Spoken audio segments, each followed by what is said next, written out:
consider the CMOS circuit implementation given below. So this is the circuit given here. The equivalent expression is option A, y is equal to under bracket a plus b into c plus d and their overall bar. Option B, y is equal to under bracket a plus b into c plus d. Option C, y is equal to under bracket ab plus c into d their overall bar and again their overall bar. Option D, y is equal to under bracket A B plus C into D and their overall bar. तो चलिए इसका detail solution हम लोग देखते हैं. तो जैसे कि यहाँ पर हमने ये सर्किट बनाया है, इसके डिटेल में जाने से पहले हम लोग छोटा सा सर्किट यहाँ पर देखते हैं. सो ये दो मॉसफेट है M1 एंड M2 और इसका इनपुट है A एंड B और ये हमारा लोड डिवाइस है. So load means this is called here active load. So यहाँ पर ये दोनों मॉसफेट हमारा स्विच की तरह काम करता है जैसा कि हम लोग जानते हैं. सो यहाँ पर इसका इनपुट है A, इसका इनपुट है B. अब हम लोग इसका डिटेल यहाँ पर एनालिसिस करते हैं. सो जैसे कि हम जानते हैं कि दो इनपुट स्विच है तो चार कॉम्बिनेशन बनेगा 0 0 0 1 1 0 1 1. यहाँ पर लॉजिक 0 का मतलब है स्विच ओपन और लॉजिक 1 का मतलब है यहाँ पर स्विच क्लोज. सो जैसे कि पहले कॉम्बिनेशन में दिया हुआ है 0 0, इसका मतलब कि A और B दोनों स्विच हमारा ओपन है. दोनों स्विच ओपन है तो करेंट पाथ यहाँ पर कंप्लीट नहीं होगा. तो Y हमारा आउटपुट क्या हो जाएगा, ये होगा VDD that is treated here as a logic 1. तो यहाँ पर जब ये AB 0 0 है तो Y आउटपुट क्या हो जाएगा 1.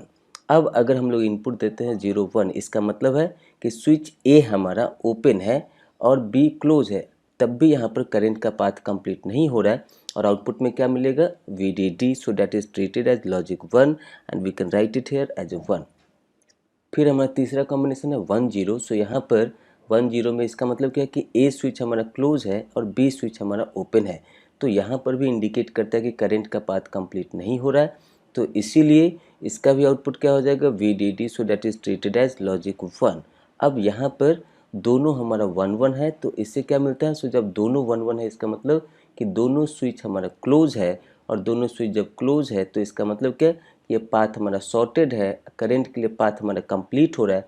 तो आउटपुट में क्या मिलेगा, यहाँ पर जब दोनों स्विच शॉर्ट हो जाएगा तो आउटपुट में मिलेगा हमको logic 0. So logic 0 is equivalent to 0 volt. तो यहाँ पर इसको क्या लिख सकते हैं 0. सो अब अगर यहाँ पर इस आउटपुट को आप देखेंगे तो क्या मिल रहा है, this is the truth table for the NAND. So यहाँ पर y हम लोग क्या लिख सकते हैं, y is equal to a into B का होल बार. सो यहाँ पर जब भी ये y आउटपुट हम लोग निकालेंगे तो यहाँ से इंडिकेशन मिल रहा है कि जब भी दो मॉसफेट सीरीज में कनेक्टेड है तो उसका हम लोग पहले प्रोडक्ट लेकर के और फिर ओवरऑल बार लेते हैं तो हमको एग्जैक्ट आउटपुट मिल जाता है. सिमिलरली अगर दो मॉसफेट पैरेलल में कनेक्टेड है तो इसका मतलब कि वहाँ पर उसका ऑरिंग होगा और फिर overall bar. So ultimately y will become not. तो यहाँ पर लिख सकते हैं कि अगर n मॉस सीरीज में कनेक्टेड है then we need to take it here as a product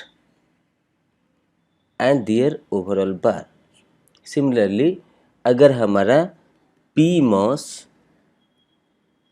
series में कनेक्टेड है तो यहाँ पर हम लोग इसका लेंगे सम एंड देयर ओवरऑल बार.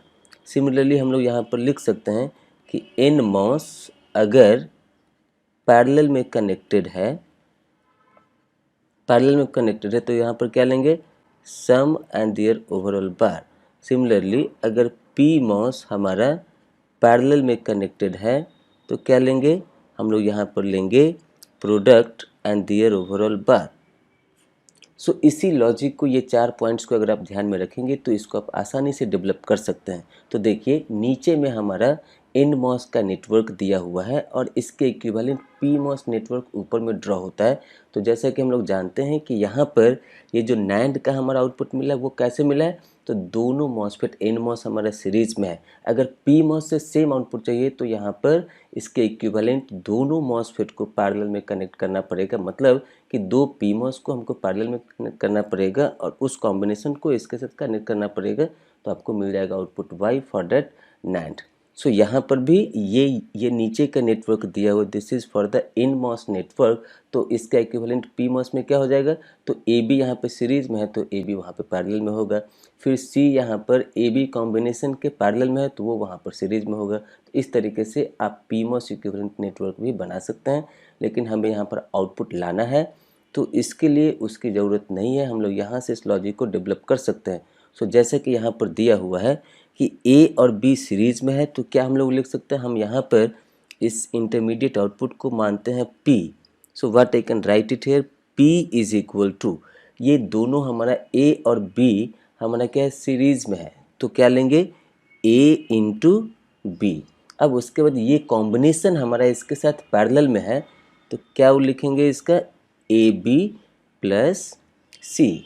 अब उसके बाद ये जो हमारा कॉम्बिनेशन है ए बी सी का, ये इसके साथ डी के साथ हमारा क्या चीज़ में है, सीरीज में है। So that we will take it here A B plus C, और ये कॉम्बिनेशन को हम लोग लेंगे इंटू डी, और यहाँ पर ओवरऑल बार, तो ये हो गया P। और Y क्या होगा, तो Y हमारा होगा जो भी P आपको मिला है P का बार, क्योंकि ये हमारा यहाँ पर CMOS इन्वर्टर है। So this part is nothing but this is CMOS inverter, this is CMOS inverter. So Y is equal to P bar, तो P क्या है, तो यहाँ पर इसको लिख सकते हैं AB plus C into D and their bar and again their bar, क्योंकि P ऑलरेडी हमारा क्या है, A into B plus C into D का बार। सो P बार क्या हो जाएगा, तो A B plus C into D bar of bar. So यहाँ पर आपको ऑप्शन में या तो A B plus C into D दिया रहेगा डायरेक्टली, या फिर बार ऑफ बार भी दिया रह सकता है, क्योंकि वहाँ पे गेट के एग्जाम में कई बार इनडायरेक्ट ऑप्शन देते हैं। तो यहाँ पर हम लोग इसको मैच करते हैं कि ये कौन सा आंसर से मैच कर रहा है, कौन सा ऑप्शन से मैच कर रहा है। सो जैसा कि हमने मेंशन किया है कि ये हमारा एमसीक्यू का क्वेश्चन है, इसका मतलब एक आंसर सही होगा। So what we got it there, y is equal to A B plus C into D and their bar and their again bar. So या तो ये इस फॉर्म में दिया रह सकता है, या फिर ये हमारा A B plus C into D के फॉर्म में दिया रह सकता है, क्योंकि यहाँ पर जो भी आउटपुट आ रहा है वो कॉम्प्लीमेंटेड आउटपुट होगा, और इस साइड में ये हमारा CMOS का इन्वर्टर है, तो Y क्या करेगा, ये कॉम्प्लीमेंट ऑफ कॉम्प्लीमेंट मतलब कि नॉर्मल आउटपुट प्रोड्यूस करेगा यहाँ पर। So this is matching with option C. So option C is the right answer for this question, and by this way this is the end of the explanation for this question. So the question here is, consider the circuit shown in figure full stop. The logic gate implemented by the circuit is under bracket, assume diodes are ideal, option A and option B NAND, option C or option D NOT. So ये यहाँ पर circuit दिया हुआ है, अगर आप इस circuit को केयरफुली ऑब्जर्व करेंगे तो आपको दिखेगा कि ये फर्स्ट स्टेज में हमारा डायोड बेस्ड एंड गेट है, this is diode based AND gate, और यहाँ पर आप इसके आउटपुट को P मान सकते हैं। तो यहाँ पर अगर हम लोग लेंगे P, so this A and B is the input for this AND gate, तो इसको क्या लिख सकते हैं, A इंटू बी। अब अगर आप सेकेंड स्टेज को ऑब्जर्व करेंगे तो यहाँ पर ट्रांजिस्टर्स है बेसिक कंपोनेंट। तो हम लोग जैसे कि जानते हैं कि डिजिटल सर्किट में ट्रांजिस्टर्स का बेसिक ऑपरेशन क्या होता है, it is use as like inverter. So यहाँ पर इस डायोड के कनेक्शन से इस ट्रांजिस्टर्स के basic operation as like inverter में कोई चेंजेस नहीं होगा। यहाँ पर जो Y आउटपुट मिलेगा आपको लॉजिक 0 लॉजिक 1, उसके लॉजिक लेवल में कोई चेंजेस नहीं होगा। सो सेकेंड स्टेज हमारा क्या है, तो सेकेंड स्टेज है हमारा इन्वर्टर। तो यहाँ पर P इस सर्किट का इनपुट है, इन्वर्टर का इनपुट है, तो Y क्या मिल जाएगा, so Y is equal to P bar, और P क्या है हमारा AB, so we can write it here AB bar. अब यहाँ पर आगे जाने से पहले इस सर्किट में हमारे लिए एक लेसन भी है। वो लेसन क्या है कि जब हम इस सर्किट को बना रहे थे, ड्रॉ कर रहे थे, तो हमारे पास आइडिया आया कि सबसे पहले हमने डायोड को डिजाइन एंड ड्रॉ किया, फिर यहाँ पर रेसिस्टर को डिजाइन एंड ड्रॉ किया, फिर ट्रांजिस्टर्स को डिजाइन एंड ड्रॉ किया। उसके बाद ये सारे कंपोनेंट को एज पर द सर्किट रिक्वायरमेंट हमने इंटीग्रेट किया। तो देखिए कितना मीनिंगफुल, पर्पसफुल, कितना सुंदर बढ़िया सर्किट बन के सामने में आया, वो आपके सामने में दिख रहा है। अब यहाँ पर हमारे लिए लेसन क्या है, हमारे लिए लेसन ये है कि हम छोटे छोटे कॉन्सेप्ट को अच्छे से पढ़ें, अच्छे से सीखें, और उसको एक साथ इंटीग्रेट करेंगे तो हम बड़े से बड़े सर्किट को एनालाइज कर सकते हैं, बड़े से बड़े प्रॉब्लम को सॉल्व कर सकते हैं, और अपने डिज़ायर्ड रिजल्ट तक पहुंच सकते हैं। सो ये हमें अगर सीखना चाहे तो बहुत जगह से बहुत कुछ सीखने के लिए मिलता है।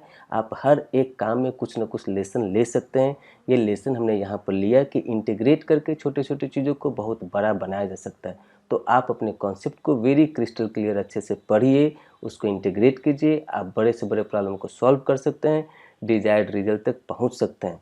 तो यहाँ पर अब रिजल्ट की बात रही, तो जैसे कि ये MCQ कैटेगरी का क्वेश्चन है, तो यहाँ पर ये y क्या आया, AB का होल बार। इसका मतलब कि हमारा आंसर क्या होगा, NAND gate. So it is given in option B. Option B is the right answer for this question, and by this way this is the end of the explanation for this question. So the question here is, which of the following statements are correct with respect to CMOS logic family, question mark. Option A, CMOS consume extremely low power in a static state. Option B, dynamic power dissipation in CMOS depends on VDD and frequency. Option C, power dissipation in CMOS is inversely proportional to frequency of operation. Option D, dynamic power dissipation in CMOS is directly proportional to square of VDD. So यहाँ पर option A को check करने के लिए हमने एक यहाँ पर CMOS बेस्ड इन्वर्टर लिया है। तो ये हमारा सर्किट है इन्वर्टर का। तो जैसे कि हम सब जानते हैं CMOS इन्वर्टर के ऑपरेशन से कि किसी भी इनपुट के लिए at a time only one transistor will be on. So जब PMOS ट्रांजिस्टर हमारा ऑन होगा तो उस समय में NMOS ट्रांजिस्टर हमारा ऑफ होगा, और जब ये हमारा ऑफ स्टेट में होगा तो हमारा NMOS क्या होगा, ऑन स्टेट में होगा। सो यहाँ पर स्टैटिक का क्या मतलब है, स्टैटिक का मतलब है कि x will be fix to either 1 और 0। तो यहाँ पर जब ये 1 होगा सो एज पर द इन्वर्टर ऑपरेशन यहाँ पर आउटपुट क्या मिलेगा, 0, और जब ये 0 होगा तो यहाँ पर आउटपुट क्या मिलेगा, 1। So irrespective of this output either as a 0 or 1 in this current path from VDD to ground, there is always a transistor in the off state which is offering very huge amount of resistance, and due to that reason the static power consumption in these transistors is very low, or that we can say it here extremely low. So due to that reason option A is the correct answer for this question. Now we need to check it for the other option. So जैसा कि यहाँ पर दिया हुआ है कि dynamic power dissipation in CMOS depends on VDD and frequency. तो यहाँ पर power dissipation depends on the frequency. So here this can be written here FC VDD whole square. ये स्टैटिक में क्या था कि their input should be either fix to 1 और 0, but अगर यहाँ पे मोर फ्रीक्वेंटली ये इनपुट चेंज होगा तो वो फ्रीक्वेंसी डिपेंडेंट फिनोमेना हो जाएगा। तो यहाँ पर power dissipation across the MOS it is given here PD is equal to F into C VDD का होल स्क्वायर, ये इसका फॉर्मूला होता है। तो यहाँ पर जब आप देखेंगे तो यहाँ पर dynamic power for this CMOS is depending upon frequency as well as VDD। तो इससे क्या दिख रहा है, इससे दिख रहा है कि ऑप्शन बी भी हमारा सही है, क्योंकि यहाँ पर हमने लिया है MSQ। अब देखते हैं तीसरा, that is option C, power dissipation in CMOS is inversely proportional to frequency of operation. But यहाँ पर आपको दिख रहा है this PD is directly proportional to F। So due to that reason option C is not the correct answer for this question. फिर हमारा option D में क्या कहता है, dynamic power dissipation in CMOS is directly proportional to square of VDD। सो यहाँ पर दिख रहा है इस फॉर्मूला से कि ये PD हमारा क्या है, डायरेक्टली प्रोपोर्शनल टू VDD का स्क्वायर है। सो इससे हमको दिखता है कि ऑप्शन डी का स्टेटमेंट भी हमारा सही है। और यहाँ पर सी क्या है, तो सी हमारा कैपेसिटेंस है। सो यहाँ पर अगर हम लोग देखें तो यहाँ पर जैसे कि मैंने मेंशन किया कि MSQ है। So that right answer for this question is option A, option B, option D. सो ये तीनों हमारा इसका सही आंसर है। And by this way this is the end of the explanation for this question. So the question here is, consider the circuit shown in below figure, comma, assume all the diodes are ideal and logic 0 is referred as 0 volt and logic 1 is referred as plus 5 volt full stop. The logic gate implemented by the circuit is option A NAND, option B AND, option C OR, option D NOR. So this is the circuit diagram given here. अगर आप यहाँ पर ये circuit को observe करेंगे तो first stage में दिख रहा है कि this is diode based AND gate, this is diode based AND gate, और यहाँ पर इसके आउटपुट को हम लोग मानते हैं P, तो इसका ट्रूथ टेबल क्या हो जाएगा? So we can write their truth table as A, B are their inputs and P is their output. So we can write 0 0 0 1 1 0 1 1. So यहाँ पर AND गेट के ऑपरेशन के अकॉर्डिंगली ये आउटपुट क्या मिलेगा? 0 0 0 1. हमको निकालना क्या है? y का एक्सप्रेशन निकालना है या फिर y का आउटपुट निकालना है. तो यहाँ पर हम लोग इसका नाम देते हैं D1, इसका नाम देते हैं D2, इसका नाम देते हैं D3, इसका नाम देते हैं D4. सो अगर आप क्लियरली ऑब्जर्व करेंगे तो जब P का वैल्यू 0 होगा, इसका मतलब 0 वोल्ट होगा. तो यहाँ पर ये अगर 0 वोल्ट है और अगर इस साइड में देखेंगे तो इस साइड में रेसिस्टिव पाथ है. So here it is 0 and here it is 0 volt as a ground. तो यहाँ पर पोटेंशियल का डिफरेंस नहीं है, इसलिए इस पाथ में current for this P is equal to 0 हमारा फ्लो नहीं होगा और उस समय में D3 D4 रिवर्स बायस होगा. सो एज पर the ideal diode this will behave here as a open circuited. तो उस समय में y का आउटपुट क्या आ जाएगा? 0. The same thing continue for this another two combination as a 0 1 1 0 के लिए भी, क्योंकि P का वैल्यू हमेशा क्या है? 0 है. तो यहाँ पर भी y आउटपुट क्या मिलेगा? 0 मिलेगा. यहाँ पर भी y आउटपुट क्या मिलेगा? 0 मिलेगा. तो यहाँ पर अब हम लोग चौथे कॉम्बिनेशन के लिए देखेंगे. तो जब ए बी हमारा 1 1 है तो P हमारा क्या है? 1 है. सो P 1 है मतलब P क्या है? 5 वोल्ट है. सो P का वैल्यू अगर हमारा 5 वोल्ट है यहाँ पर और इस साइड में ये 0 है, अब यहाँ पर करंट फ्लो होगा. और करंट फ्लो होगा तो जैसा कि यहाँ पे मेंशन है कि आइडियल डायोड है, तो D3 D4 एज पर the ideal diode it will make a drop of 0 volt. So यहाँ पर ये जो Y आउटपुट है तो यहाँ पर क्या मिलेगा? तो पूरा का पूरा ये 5 वोल्ट इस R के क्रॉस में अपीयर होगा. तो यहाँ पर चौथे कॉम्बिनेशन के लिए when A and B both is 1 and 1, P is 1 and by that time Y is also 1. So this is also the implementation of AND gate only. So यहाँ पर यही P आउटपुट हमारा Y पे भी appear हो रहा है. तो इसीलिए जैसे कि ये क्वेश्चन में मेंशन है कि ये MCQ है, तो इसका फाइनल आंसर क्या हो जाएगा? It is the implementation of this circuit is the implementation of AND gate. So that option B is the right answer for this question, and by this way this is the end of the explanation of this question. So the questionnaire is, which of the following are correct with respect to noise margin in logic family question mark. Under bracket, notations are having their usual meaning. For example, VNH denotes high state noise margin full stop. Option A, VNH is equal to VOH mean minus VIH mean. Option B, VNH is equal to VIH mean minus VOH mean. Option C, VNL is equal to VIL max minus VOL max. Option D, VNL is equal to VOL max minus VIL max. So यहाँ पे noise से क्या मतलब है? तो noise से मतलब होता है अनवांटेड सिग्नल. सो जब भी आप डिजिटल सर्किट में कुछ इनपुट देते हैं तो वहाँ पे उसके नॉइज़ के कारण डेट नॉइज़ में भी DC नॉइज़ और AC नॉइज़ जो लॉजिक लेवल है वो चेंज होने की चांसेस बढ़ जाती है. और अगर वहाँ पे वो चेंज होने की चांसेस बढ़ जाती है तो हमारा जो डिज़ायर्ड आउटपुट है वो भी अनडिज़ायर्ड होने की चांसेस बढ़ जाती है. तो यहाँ पे हमें ऐसा सर्किट डिज़ाइन करना होता है ताकि उस नॉइज़ के ऐड होने से जो हमारा लॉजिक लेवल है उसका वैल्यूज़ हमारा चेंज ना हो और हमारा जो एक्सपेक्टेड आउटपुट है, डिज़ायर्ड आउटपुट है, वो हमको मिले. तो यहाँ पर नॉइज़ मार्जिन को हम लोग क्या डिफाइन करेंगे कि ऐसा वैल्यू जिसको सर्किट टॉलरेट करता है without changing their logic level. तो यहाँ पर इसका थोड़ा हम लोग मैथमेटिकल फॉर्मुलेशन भी देखते हैं. तो यहाँ पर जैसे कि ये दिया हुआ ये इनपुट वोल्टेज रेंज है. फॉर एग्जांपल ये यहाँ पर 0 वोल्ट है, इसको हम लोग मानते हैं यहाँ पर कि ये 1 वोल्ट है.